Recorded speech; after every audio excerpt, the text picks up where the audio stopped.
Reazzjoni pożittiva fuq il-gazzetti ta' dalgħodu għad-diskors tal-kap tal-Oppożizzjoni Joseph Muscat fil-Parlament il-bieraħ.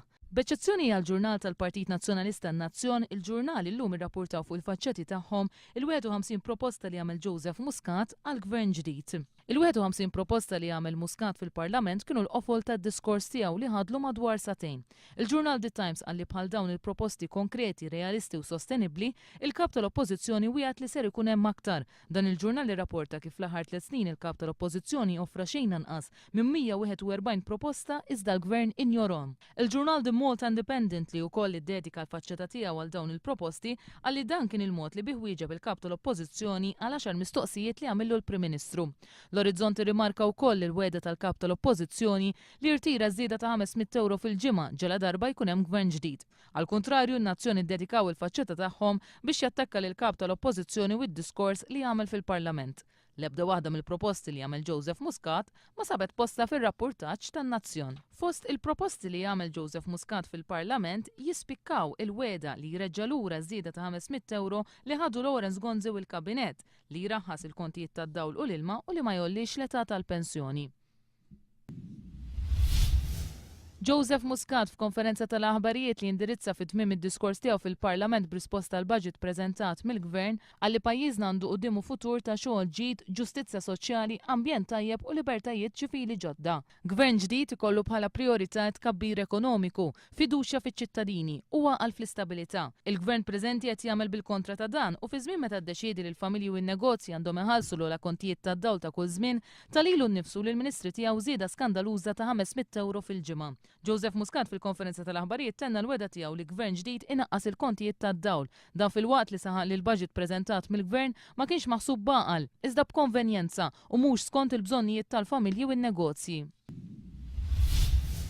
Il-Ministru Tonio Fenek jgħid li ma jaqbilx mal-proposta tal-kap tal-Oppożizzjoni Joseph Muscat li Partit Laburista fil-Gvern ireġġa' lura l-pagi tal-Kabinet tal-kif kienu fil-bidu tal-leġislatura. Fir-reazzjoni tiegħu wara d-diskors tal-kap tal-Oppożizzjoni Joseph Muscat, Tonio Fenek qal li ma jaqbilx ma' din il-proposta għax iż-żieda ta' 500 euro li tieħu fil-ġimgħa kienet ġusta u ġustifikata. Huwa qal li ma jħossux skomdu bħala Ministru f'Kabinet li qed jieħu żieda ta' 500 euro fil-ġimgħa meta l-Gvern qed jappella lin-nies biex jagħmlu s-sagrifiċċji. Tonio Fenek ma sab xejn tajjeb mill-51 proposta li għamel Joseph Muscat matul id-diskors tiegħu li dam għaddej satejn.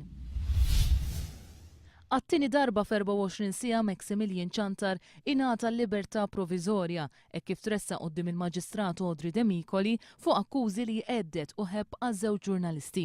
Matul il-lejl Ċantar inżamm arrestat fil-lokab tal-Belt. Din hija t-tielet akkuża li qed jaffaċċja Maximilian Ċantar quddiem il-qorti.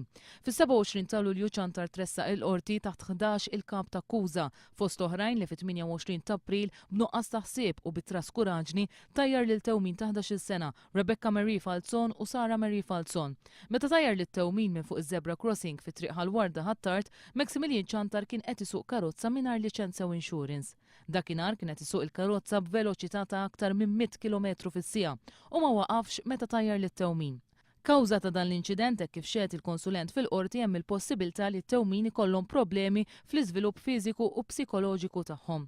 Ta' dan apparti sentenza ta' ħabs Ċantar ingħata sospensjoni ta' liċenzja għal 10 snin. Iżda fl-24 ta' Ottubru l-qorti revediet is-sentenza tal-ewwel qorti u minflok 10 snin sospensjoni tal-liċenzja tagħtu 6 xhur. Ftit jiem wara li ħareġ mill-ħabs Ċantar reġa' ġie arrestat fil-Ħamrun meta reġa' kienet isuq karozza mingħajr liċenzja. U l-bieraħ Ċantar reġa' ngħata libertà proviżorja, iżda waqt li kien ħireġ mill-awla ġurnalisti rrakkuntaw kif Ċantar qeddidhom li kien ser jagħmel għalihom jekk ma kinux ser iħallu l-awla minnu fih. U anke prova jiġri wara ġurnalist qabel ma nżamm il-pulizija. Il-Ministru ta' Trasport Ostingat il-lejli għadda daħal l-isptar wara li ħass u ġieħ fl-istonku. Palissa l-kondizzjoni ta' saħħet Ostingat hija waħda stabbli u jgħat l-isptar għal xi testijiet mediċi. Minħabba dan Ostingat kellu jħassar l-impenji tiegħu. Il-Kabinet Eġizzjan tefa' riżenja tiegħu wara 3 ijiem ta' protesti kontra tmexxija militari fl-Eġittu. Fl-Eġittu dawn l-aħħar 3 ijiem kienu karatterizzati minn vjolenza tad-dimostranti li qed jipprotestaw kontra tmexxija tal-Kunsill Militari. Tmexxija li skont l-Amnesty International qed qarreb lil dik tad-dittatur Hosni Mubarak li l-poplu rnexxielu jwaqqam il-poter fil-11 ta' Frar li għadda. Aktar minn 20 persuna nqatlu fil-waqt li 1800 ndarbu wara 3 ijiem ta' vjolenza fil-kapitali tal-Eġittu. Il-ġlied beda s-sibt bejn il-pulizija u d-dimostranti li jridu li l-armata titrasferixxi l-poter lil gvern ċivili. L-Aġenzija tad Drittijiet tal-Bniedem Amnesty International ikkritikat l-aġir tal-mexxejja militari tal-Eġittu li ma rnexxilhomx iwettqu l-wedid tagħhom li jdejbu drittijiet tal-bniedem fl-Eġittu.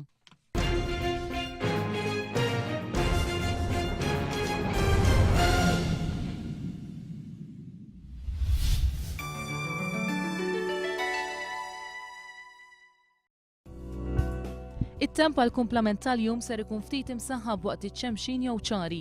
Viżibilità tajba, riħ moderat għal ftit qawwi minn nofsinhar li jsir ħafif għal moderat mill-biċ. Baħar qawwi li jsir ġeneralment moderat.